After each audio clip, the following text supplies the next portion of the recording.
My name is Serena Voss. I'm 31 years old, and the day my father-in-law slid a cashier's check for $2 million across a mahogany table and told me to disappear from his son's life, my father owned $8.3 billion worth of shares in the very company printing that man's name on Forbes lists. He didn't know that yet. None of them did. I remember the exact temperature of that boardroom. The air conditioning was running too cold, the way expensive buildings always keep their rooms just uncomfortable enough to remind you that comfort is something you earn. The check was from First Meridian Private Bank. The memo line said consulting services rendered. I picked it up. I read every number. I set it back down, perfectly parallel to the edge of the table. And then I looked at Harlan Whitfield, patriarch, titan, the man my husband called Dad with a reverence I had never fully understood, and I smiled. Not because I was happy, because I had already won and he didn't know it yet. Before we get into this, please take a moment to like and subscribe, but only if this story truly resonates with you. This channel is built on real experiences and your support means everything. And while you're down there, drop your location and your local time in the comments. I want to know who's watching. I want to picture you wherever you are, because this story, I think, belongs to all of us in some way. Let me take you back to the spring of 2012. I was 17 years old, and we were living in a rented house on the outskirts of Charlottesville, Virginia.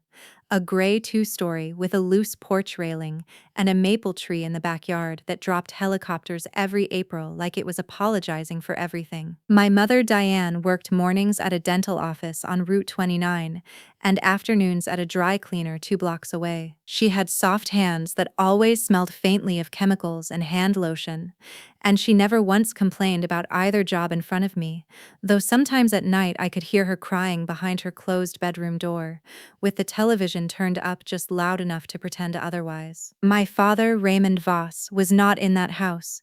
He had not been in any house we lived in since I was 9 years old. He left on a Tuesday in October, which I know specifically because I had come home from school with a perfect score on a history test, and I wanted to show him, and instead I found my mother sitting at the kitchen table with an envelope in her hand, and her eyes very dry in the way that meant she had already finished crying for the day. He moved to San Francisco. He started a company. He sent child support until I turned 18, and then he stopped, which was legal, and which he communicated through a letter from an attorney rather than a phone call, which was the kind of man he was. I don't want you to misunderstand what I'm telling you. This is not a story about hating my father. This is a story about what happens when the people around you decide that where you come from is the only thing that defines you, and then the universe rearranges itself to prove them catastrophically wrong. I didn't know growing up what Raymond was building out in California. My mother didn't talk about him if she could help it. My Aunt Patricia, her older sister, would sometimes make comments at Thanksgiving. Raymond always did land on his feet, in a tone that made my mother go very quiet and start clearing plates before anyone was finished eating. I knew he had a technology company. I knew it was something to do with logistics software. I knew that he had remarried a woman named Claire who I had met exactly twice and who was perfectly polite to me in the way that people are polite to things they find vaguely inconvenient. What I did not know, what I would not know for years, was that Voss Meridian Systems had, by the time I was in high school, quietly become one of the most important supply chain infrastructure companies in the country. I didn't know because no one told me. My father's attorney sent money when required and silence when not. And I moved through my teenage years in Charlottesville, understanding myself to be, in the most fundamental sense, on my own. I got a scholarship to the University of Richmond. Partial, not full. It covered 60% of tuition. And my mother and I figured out the rest through work study and 2 private loans that I signed my own name to on a Wednesday afternoon in August, sitting in the financial aid office in a chair with a crack in the seat cushion, thinking this is fine. This is just how it works. I studied finance because I was good with numbers and because I had decided, sometime around age 14, that I would never again be in a position where money, or the absence of it, could make me feel the way my mother looked sitting at that kitchen table. If you've grown up watching a parent work 2 jobs just to make rent, type something in the comments. Anything. Just so I know you're here, because that specific kind of childhood, the kind where you learn very early that security is not a given, it shapes you in ways that don't fully announce themselves until someone tests you. By the time I was 24, I was working at a mid-sized investment advisory firm in Richmond called Halloran Caldwell Partners. I was an analyst, which meant I was the person who built the models that the senior partners used to sound smart in meetings. I was good at it. I was the kind of good at it that meant I stayed late not because I was told to, but because the work was genuinely interesting to me, because there was something satisfying about the precision of it, about the way a spreadsheet at 11 p.m. would tell you something true that no amount of talking ever could. That is where I met Callum Whitfield. He was there for a meeting about restructuring a portion of his family's investment portfolio. He came in wearing a navy blazer over a white shirt, no tie, looking slightly bored in the way that people who have grown up attending important meetings always look slightly bored. He was 30 at the time, tall, with the kind of easy posture that comes from never having had to make yourself small. I handed him a bound report in the conference room. Our fingers didn't touch. He said thank you. I said of course. And then after the meeting in the parking structure on the third floor, he was standing next to a black BMW trying to read something on his phone, and he looked up and said, "The model in section 4, the sensitivity analysis. Who built that?" I said I did, he said. "It's the best one I've seen in 2 years of these meetings." I said thank you. He said, "Would you want to get coffee sometime and talk about how you think about risk?" I said that depended on whether he was asking professionally or personally. He paused, and then he smiled, and it was a real smile, not the practiced kind. He said, "Honestly, I wasn't sure until you asked that. But personally, definitely personally." We got coffee that Saturday. We talked for 4 hours. He was smart in a way that surprised me. Not the borrowed vocabulary smart of someone who has read the right books, but the genuinely curious smart of someone who actually finds the world interesting. He had studied economics at Princeton and then spent 3 years in London working in private equity before coming back to Richmond because, he said, his father had asked him to help manage the family's holdings, and he was still, at 30, trying to figure out how to want things for himself rather than just for the people who expected things of him. That last part, I should have heard it more clearly than I did. The Whitfield family was what people in Richmond referred to, without irony, as old money. That phrase doesn't mean what most people think it means. It doesn't mean elegantly tasteful or quietly dignified. It means that the money has been around long enough to develop opinions. Harlan Whitfield's grandfather had started in textile manufacturing in 1931 and then pivoted, repeatedly and profitably, through every major economic shift of the 20th century. By the time Harlan inherited the company, Whitfield Group, in 1989, it had become a sprawling private conglomerate with interests in commercial real estate, regional banking, agricultural supply, and a construction subsidiary that had built half the office parks in central Virginia. Harlan himself had expanded it further. He was 67 when I first met him, silver-haired, with the particular kind of Southern gentleman's courtesy that is warm enough on the surface to feel like warmth and cold enough underneath to feel like a warning. He shook my hand at a family dinner in October of my first year with Callum and said, "Serena, what a lovely name. What do your people do? What do your people do?" I told him my mother was in dental administration. I told him I worked at Halloran Caldwell. He nodded in the way that people nod when they are storing information they intend to use later. His wife, Margaret, Callum's mother, was standing just behind him, and she touched my arm and said, "Callum has told us so much about you," and I could not tell whether she meant it kindly or not. Callum's younger sister, Blythe, 26 at the time, was openly hostile in the way that some people are when they can't be bothered to hide it. She wore her distaste like an accessory. She asked me at that first dinner where I had gone to school. I told her Richmond. She tilted her head and said, "Oh, is that where you two met?" Knowing full well it wasn't, and I understood then that she was telling me something about how she categorized me, and that the category was not favorable. I told myself it didn't matter.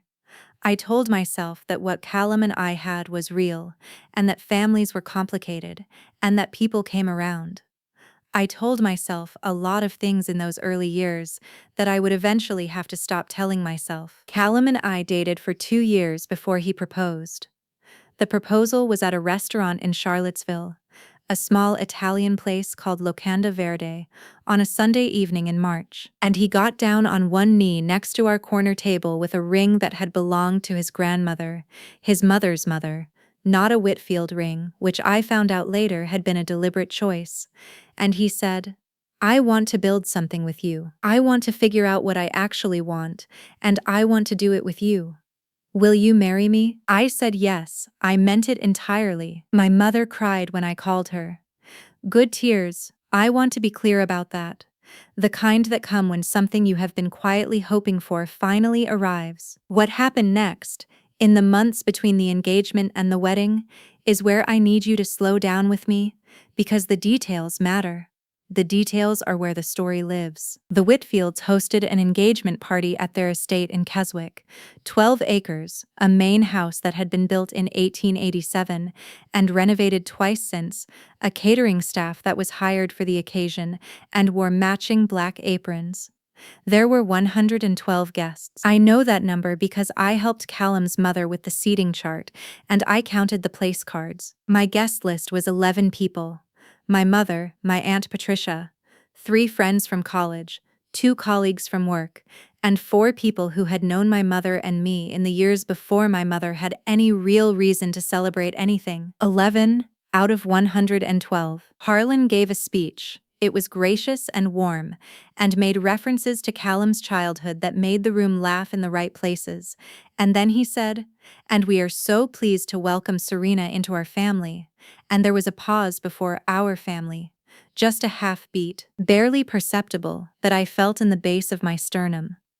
My Aunt Patricia, who was sitting beside me, squeezed my hand under the table. She didn't say anything. She didn't need to. The wedding was the following September. The Whitfields paid for most of it, which was presented as generosity and which I experienced as a slow transfer of control. Every vendor decision became a negotiation. The florist, the caterer, the venue, a restored plantation house called Marywood, 40 minutes outside Richmond, which I had expressed once early in the planning process, mild discomfort about, and which Blythe had somehow turned into a finalized booking before I had the chance to say anything more. My mother contributed $8,000, which was every dollar she had saved over the previous 3 years, and which she pressed into my hands in a white envelope at my bridal shower, with an expression on her face that broke something in me that I am still, in some places, putting back together. I paid for my own wedding dress. That was the one thing I insisted on. I bought it at a small bridal boutique in Carytown, a neighborhood in Richmond, for $1,140. It was simple and cream-colored and fit me exactly right. Blythe wore a bridesmaid's dress that cost more than mine. I think that was deliberate. The first year of marriage was, in the ways that mattered, good. Callum and I had bought a house in the Fan District of Richmond, a 1920s brick townhouse on a street with old sycamores that I loved immediately and completely. We were figuring out how to be married, which is its own project, separate from figuring out how to be in love. We were doing both, imperfectly but genuinely. The problem was Whitfield Group. Callum was working there full-time by then, as the Director of Strategic Development, a title that essentially meant he was being groomed to eventually step into a more senior leadership role, possibly the CEO position when his father eventually stepped back, though Harlan showed no particular signs of stepping back from anything. The company was headquartered downtown in a 12-story building on Carey Street. I drove past it every morning on my way to work at what was by then a different, larger firm. I had left Haller & Caldwell and joined a boutique wealth management company called Meridian Capital Partners. No relation to my father's company, which is a coincidence that I did not appreciate the irony of until much later. The issues with Whitfield Group were not dramatic at first. They were quiet. They were the kind of thing that, if you weren't paying attention, you could mistake for ordinary family business friction. Harlan had opinions about how Callum spent his time, about who he consulted on decisions, about where and how his son invested his personal capital. There were Sunday dinners at the Keswick estate that functioned, structurally, as strategy sessions, where Harlan would lay out his vision for the company's next 5 years, and Callum would nod with the particular quality of nodding that meant he agreed, because the alternative was an argument that would last 3 weeks. I started coming to those dinners less frequently. Officially, because of work. Unofficially, because I could see what was happening to my husband at those tables, and I found it genuinely difficult to sit across from Harlan Whitfield and keep my expression neutral. The first time I was explicitly excluded happened in February, about 16 months into our marriage. Whitfield Group was considering a significant acquisition, a regional agricultural supply company called Piedmont Harvest, based out of Lynchburg. The deal was valued at somewhere between $40 and $60 million, depending on which numbers you trusted. Callum had been working on the due diligence for 2 months. He knew I was a financial analyst with specific experience in exactly the kind of modeling the deal required. He mentioned to his father that I had reviewed some of his preliminary numbers and had some observations. Harlan called Callum the next day and told him, politely and with finality, that family business was family business and that he preferred Serena not be involved in Whitfield matters going forward. Callum told me this over dinner. He told me apologetically, with the tone of someone who is embarrassed by a message they are being asked to deliver.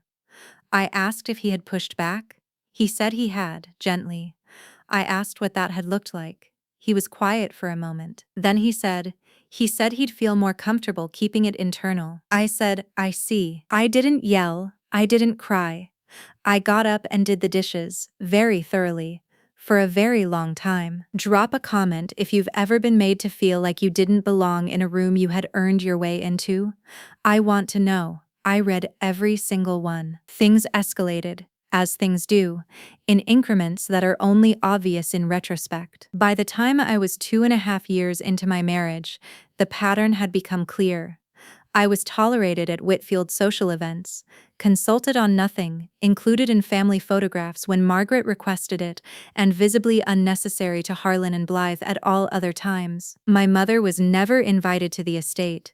When I mentioned this to Callum, carefully once in a conversation I had rehearsed, he said his father was traditional about these things, which was a word that was doing a lot of heavy lifting. The cruelest moment before the boardroom was a Christmas. It was our third Christmas as a married couple.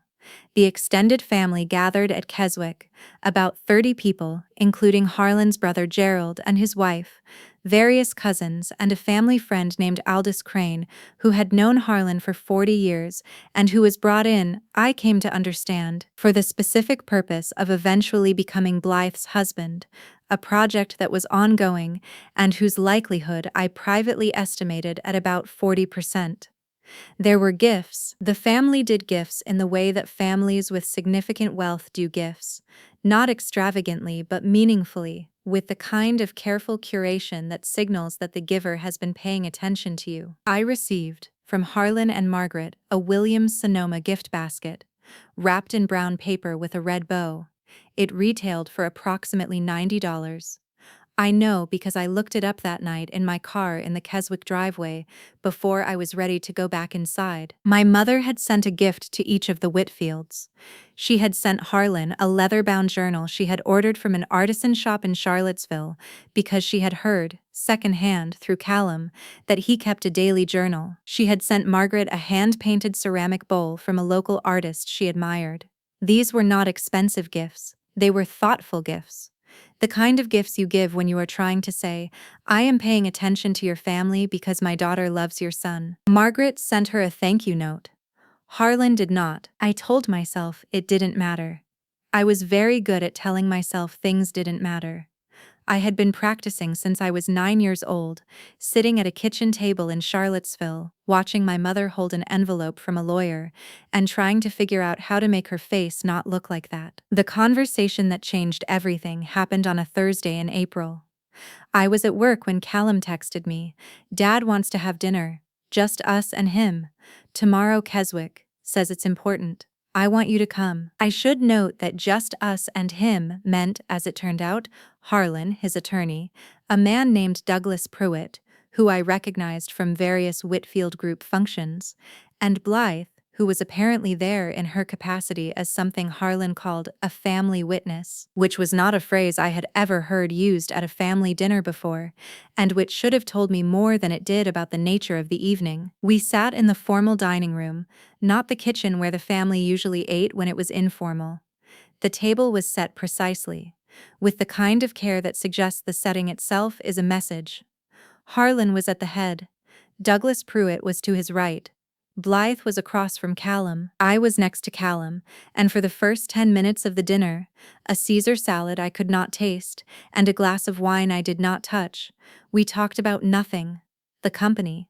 A horse one of Harlan's cousins had recently acquired, a rezoning dispute affecting a piece of Whitfield commercial property in Henrico County. And then Harlan cleared his throat. He said, "Serena, I want to speak directly because I respect you enough not to waste your time." I said, "Of course," he said. "As you know, Whitfield Group is entering a period of significant transition. My intent is to begin a structured succession process over the next 3 to 5 years. This involves consolidating decision-making authority, streamlining the family's operational structure, and ensuring that the company's leadership reflects a clear set of shared values." He paused.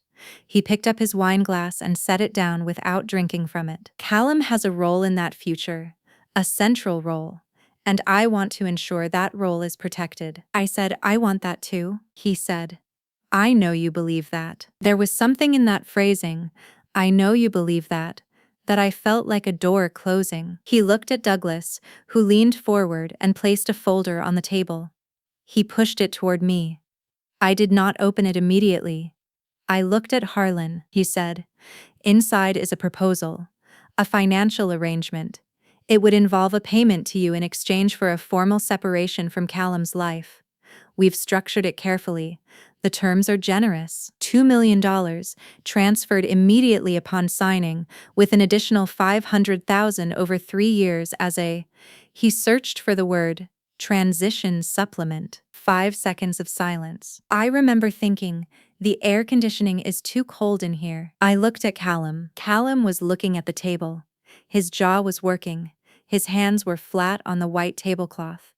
I had seen him angry before, quiet, controlled angry, and I recognized the specific quality of stillness in his body that meant something was happening that he had not been fully prepared for. I said, "Callum." He looked up. I said, "Did you know about this?" He said, "I knew he wanted to have a conversation.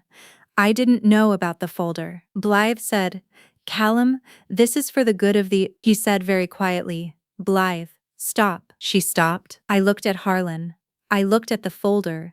I looked at Douglas Pruitt, who was looking at nothing in particular in the middle distance with the studied neutrality of someone being paid $400 an hour. I picked up the folder. I opened it. I read the relevant numbers and the relevant language. I read the phrase, "dissolution of the marital union," and the phrase, "non-disclosure of the terms and existence of this agreement," and the phrase, "no future claim upon Whitfield Group assets or operations." I closed the folder. I set it back down, parallel to the edge of the table. I have done this twice in my life with significant pieces of paper, and both times, I want you to know, the parallelism was intentional. It was the only thing I had full control over in those moments, and I used it. I looked at Harlan Whitfield and I said, "I appreciate you being direct." He began to say something. I said, "I'm not finished." He stopped. "I am not going to sign this. I am not going to leave Callum, and I am going to ask you to think very carefully about what you've done here tonight, because there are things about my situation that you don't know, and when you learn them, I would like you to be able to look back on this conversation and feel something other than embarrassment." Harlan's expression did not change. He said, "I understand your position." I said, "I don't think you do yet." I stood up. Callum stood up immediately, without hesitation, which told me something important about where he had landed in the previous 90 seconds. I said goodnight to Margaret, who was not in the room, mentally, which I thought was the only sane response to the room. I did not say goodnight to Blythe. I walked out through the front hall, past a painting of Harlan's grandfather that had been there since the house was built, and out into the April air, which was cool and smelled like boxwood and new grass, and I stood next to our car and breathed. Callum came out 2 minutes later. He said, "Serena, I'm sorry." I said, "I know you are." He said, "I need you to know that I had no." I said, "I believe you. We can talk about it at home." He said, "What did you mean? What things doesn't he know?" I looked at the house. The lights in the dining room were still on. I could see the shadow of Harlan Whitfield through the glass. I said, "Let's go home." Now here is where I need to back up. Because what I haven't told you yet, what I hadn't fully understood myself until about 6 months before that dinner, is the story of my father. Raymond Voss had left Charlottesville in 2001, and by 2007 he had founded a company called Voss Meridian Systems in a one-room office in Soma, San Francisco, with 2 engineers and a concept for a supply chain management platform that could communicate in real time across multiple enterprise systems. By 2012, the company had 40 employees and a contract with a mid-size regional freight company in the Pacific Northwest. By 2015, they had 400 employees and were in conversations with 2 Fortune 500 companies about licensing deals. By 2019, the year Callum and I got married, Voss Meridian had 1,500 employees, revenue of $2.4 billion annually, and a platform that was being used by companies managing a combined volume of roughly 8% of domestic freight movement. I did not know most of this. What I knew was that my father had a technology company and that it had done well. My understanding of done well was shaped by the fact that he had sent child support reliably if minimally, had called me on my birthday most years, and had offered in a vague and non-committal way to help with college, an offer that never materialized into anything specific. The company's name meant nothing to me. Supply chain logistics was not, in those years, the kind of industry that generated celebrity. Raymond Voss was not a name that appeared in mainstream publications. But in the fall of the year before the Boardroom, about 7 months before Harlan Whitfield slid that folder toward me, Raymond had called me, not on my birthday. A Tuesday in October. My phone rang at 7:14 in the evening, and his name appeared on the screen, and I stared at it for 2 full rings, which is long enough to have 2 full thoughts, both of them complicated. I answered. He said, "Serena, it's your father." I said, "I know." He said, "I want to talk to you about something important.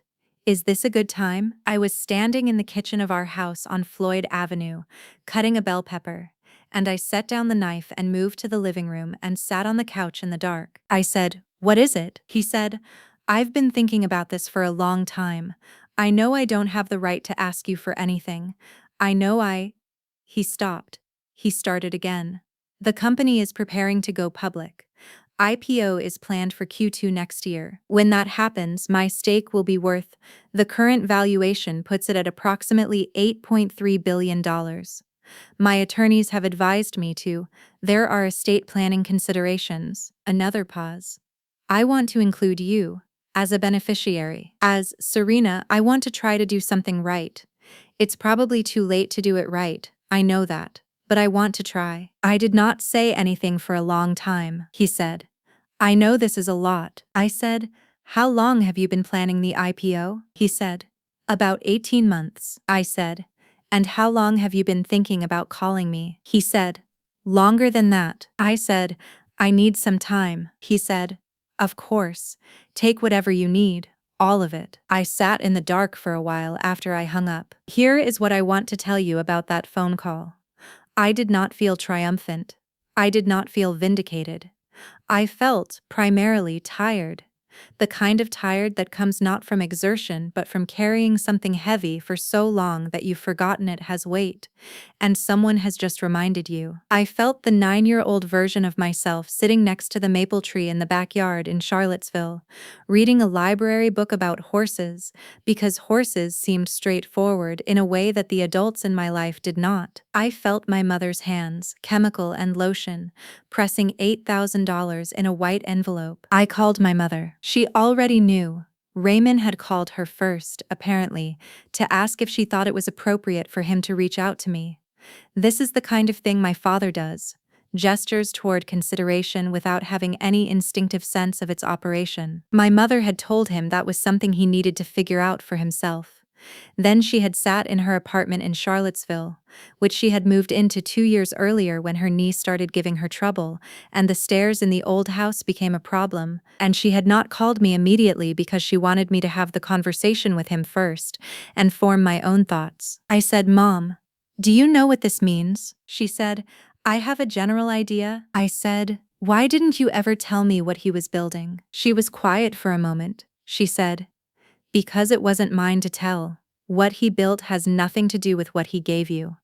And I didn't want you growing up measuring yourself against a company that walked out of our lives." I said, "That's very rational." She said, "I had a lot of years to get there." Over the following 6 months, I had a series of conversations with Raymond's estate attorneys, with my own attorney, a woman in Richmond named Clara Fontaine, who I trusted entirely and who had the particular gift of making complex things feel manageable, and eventually with Raymond himself, in a series of calls that were awkward and halting, and, in their awkwardness and haltingness, more honest than anything we had managed in the previous 20 years. He was not, I came to understand, a villain. He was a man who had been better at building companies than building relationships, and who had known this about himself for a long time, and had been, in his own insufficient way, trying to find the language for it. I did not forgive him in those months. Forgiveness is not a switch. It is more like a garden. You clear the ground, you turn the soil. You plant something and you don't know yet whether it will grow. What I did, practically, was engage meaningfully with the estate planning process. I was added, at Raymond's explicit direction, as a significant beneficiary. Not majority. Raymond had other children, a son from his marriage to Claire named Thomas, who was 11 and who I had met once at a stilted lunch in San Francisco that I had flown out for on a Sunday in February. A quiet, serious kid who studied the laminated menu with the concentration of someone trying to avoid eye contact, which I found both painfully recognizable and immediately endearing. Thomas was provided for substantially. Raymond's estate was structured to provide for Claire, and then I was provided for in a way that I am not going to describe in complete numerical detail, but which Clara Fontaine described, when the documents were signed, as generational. I want to be careful here, because I know what some of you might be thinking. You might be thinking that the story I'm telling is about money, that the reason this has a satisfying ending is because my father happened to be wealthy, and that without that Harlan Whitfield would have simply won. Maybe. I've thought about that. I think about it still. But here is what I want you to hold alongside that thought. Even if Raymond had been a man of modest means, what Harlan did in that dining room was still a fundamental violation of his son's marriage, his son's autonomy, and my dignity as a person. The money is not the justice. The money is just the irony. The justice is something else. I'll come back to that. After the dinner at Keswick, Callum and I had the most important conversation of our marriage. We were home by 11. We sat at the kitchen table. Our table, in our house, with the sycamores outside doing their April thing, and we talked for 3 hours. He told me that he had suspected for some time that his father did not consider our marriage permanent, that there had been comments over the years about compatibility, about background, about what's best for the family going forward, that he had deflected without confronting directly because confronting his father directly was something he had never fully learned how to do. I said, "I need to ask you something, and I need you to answer honestly." He said, "Anything." I said, "If I had been from a different family, if my father had been a successful man your father respected, do you think we'd be having this conversation?" He was quiet for a long time. He said, "No, I don't think we would." I said, "Thank you." He said, "I'm sorry it took me this long to say it clearly." I said, "Me too." And then I told him about Raymond, about the IPO, about the estate planning, about the $8.3 billion. The expression on his face was not, "I want to be precise about this," the expression of someone calculating an advantage. It was the expression of someone genuinely reckoning with a sequence of events. He sat back in his chair.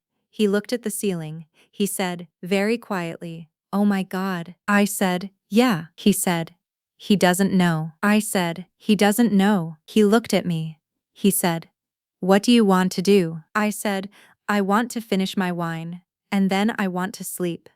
And then tomorrow I want to go to work and I want to do my job well and I want to come home to my house and eat dinner and keep building the life I actually want. And at some point, when the moment presents itself, the truth is going to surface on its own.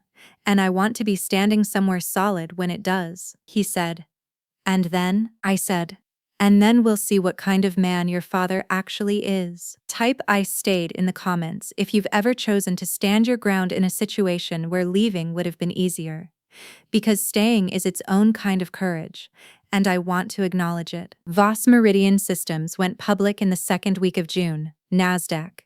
Ticker symbol VMSL. The IPO was priced at $42 per share, and on the first day of trading, the stock closed at $61. By the end of the first week, it was at 73. The coverage in financial media was extensive.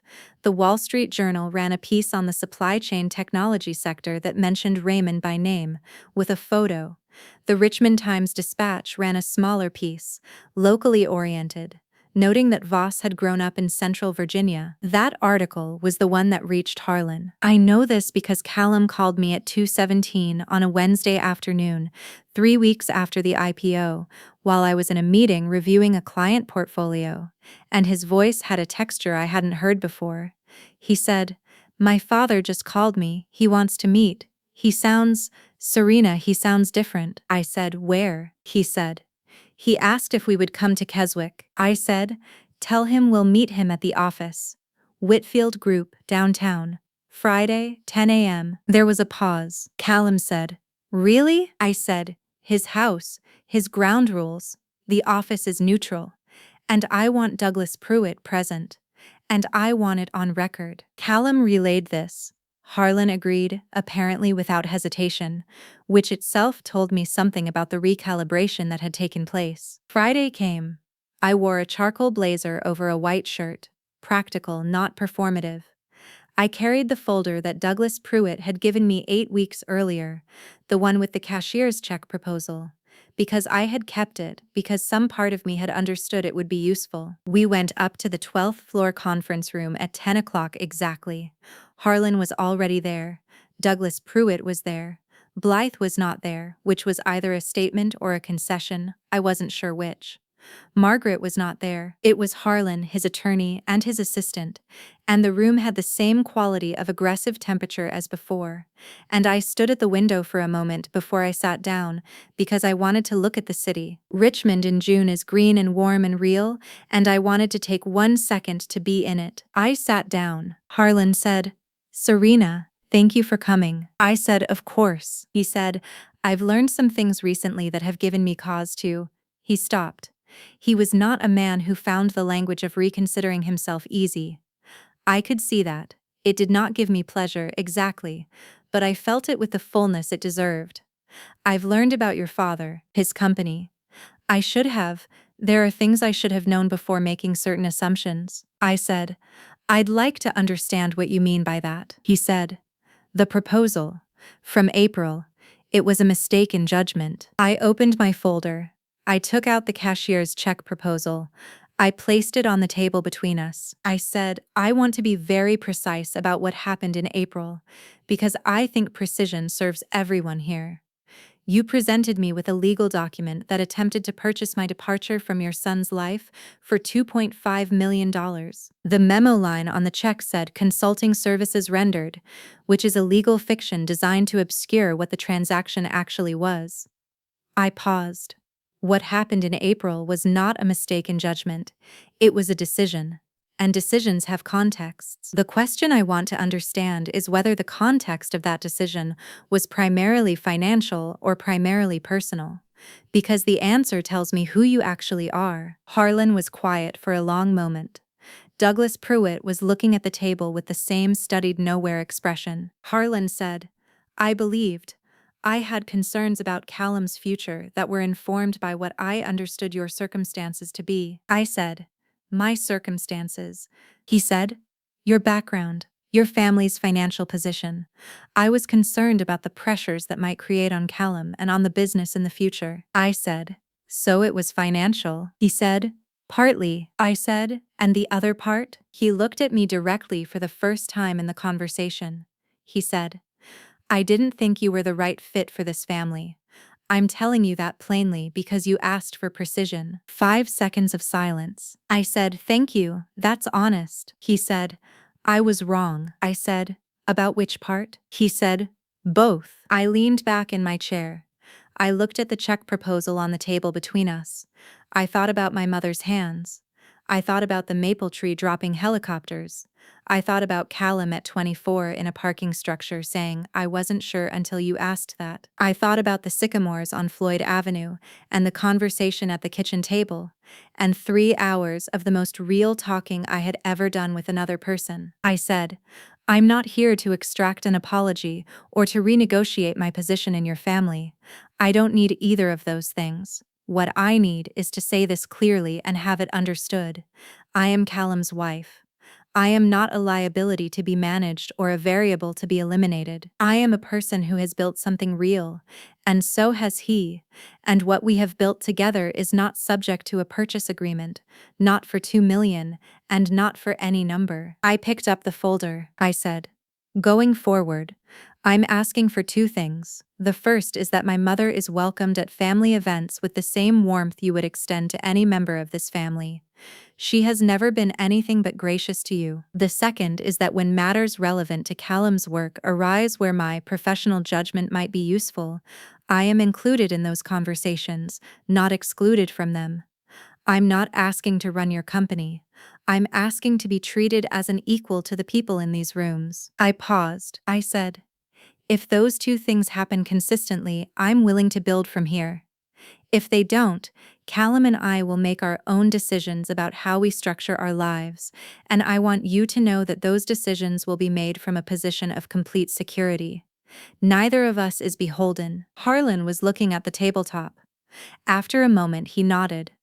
It was a small movement, but it was unambiguous. Douglas Pruitt shifted in his chair and said, for the record, I said, I don't need it on record. I said what I said because it's true, not because I'm building a case. Harlan looked up at that. Something moved across his face that I had not seen before. Not exactly remorse. Harlan Whitfield was not a man whose face did remorse easily, but something in the vicinity of recognition. The recognition of having met, finally, someone he had underestimated by a measurement he found uncomfortable. He said, I'd like to do better. I said, I hope you will. The drive home from that meeting was quiet. Callum held my hand in the car, which he had done on our first date, and which still, after years together, felt like the specific right thing. At a red light on Carey Street, 3 blocks from the Whitfield Group building, he said, how are you feeling? I said, like I could eat an enormous amount of pasta. He laughed. It was sudden and real, and it filled the car entirely. We went to Locanda Verde, the same restaurant where he'd proposed.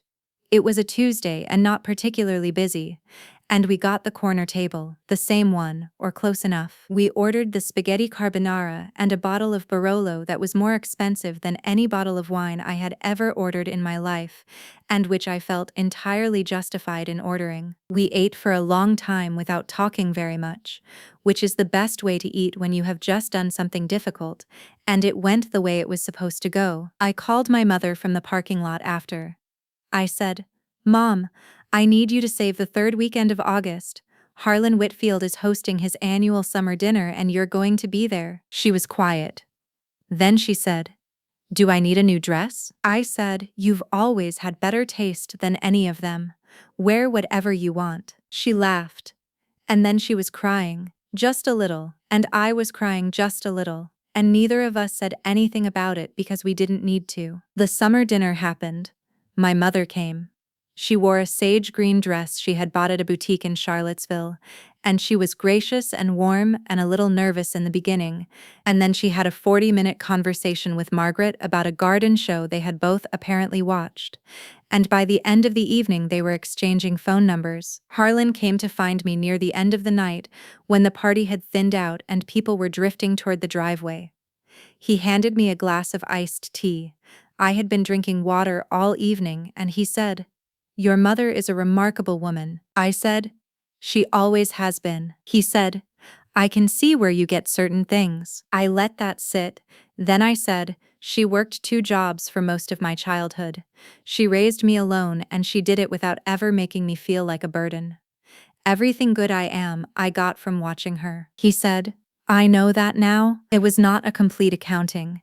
It was not full justice. It was the beginning of a different kind of relationship, built not on pretense and management, but on the slow, effortful work of actually seeing someone.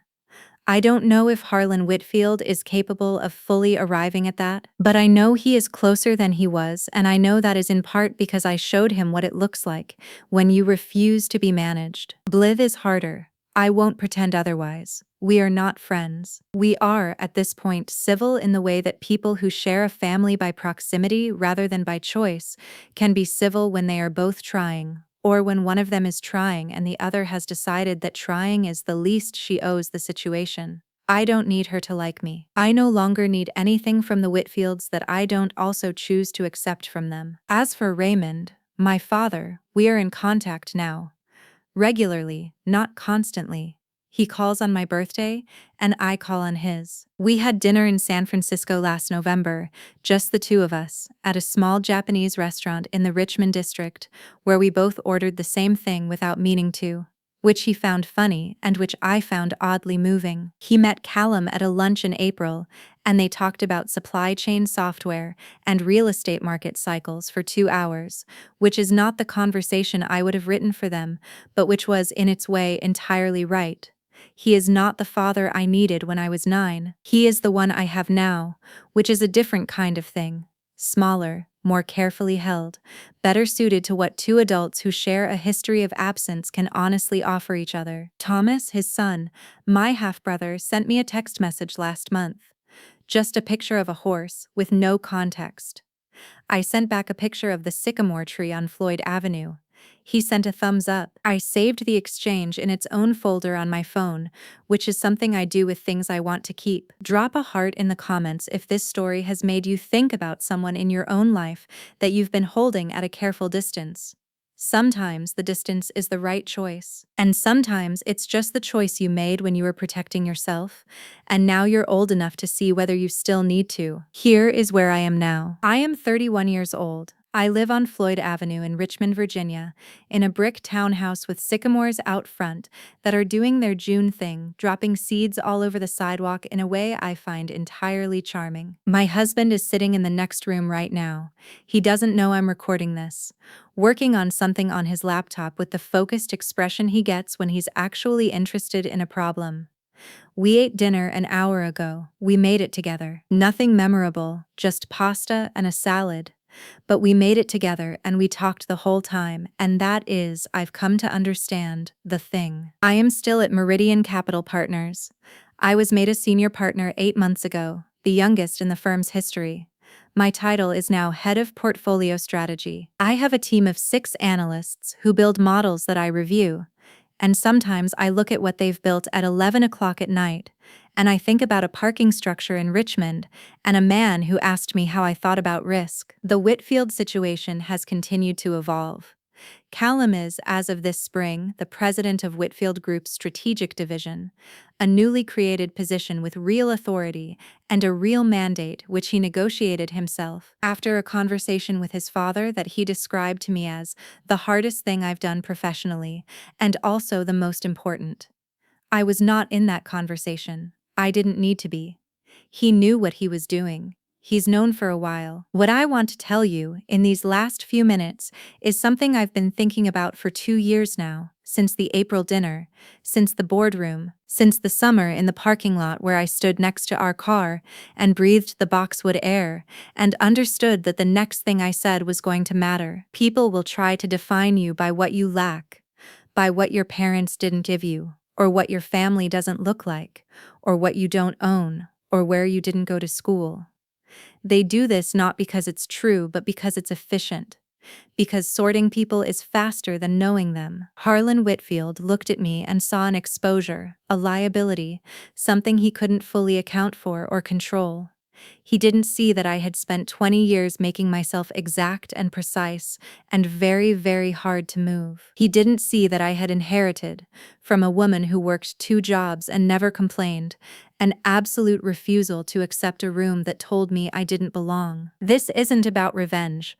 Revenge would have been showing up to that boardroom with a Forbes article and watching Harlan Whitfield recalibrate in real time. That would have felt good for about 4 minutes, and then it would have been over, and I would have been the person who played a card, and cards run out. This is about architecture. This is about the quiet, deliberate work of building a life so solid that when someone comes along with a cashier's check and a consulting services rendered memo line, you can set it back down, parallel to the edge of the table, and smile not because you're happy, but because you already know how the story ends. Build something real. That's the answer. Whatever they took from you, whatever they said you weren't, whatever rooms they excluded you from, build something so real that the only thing left for them to do is learn to see you. My mother saw me. Callum sees me. That was always enough. If this story resonated with you, please subscribe to this channel. It means more than you know. Leave a comment telling me what you would have done in that boardroom. I genuinely want to know. And drop your location in the comments if you haven't already, because I picture all of you, wherever you are, and it matters to me that you're listening. There's another story in the description that I think you'll want to hear next. It's about a different kind of inheritance. Take care of yourself. Build something.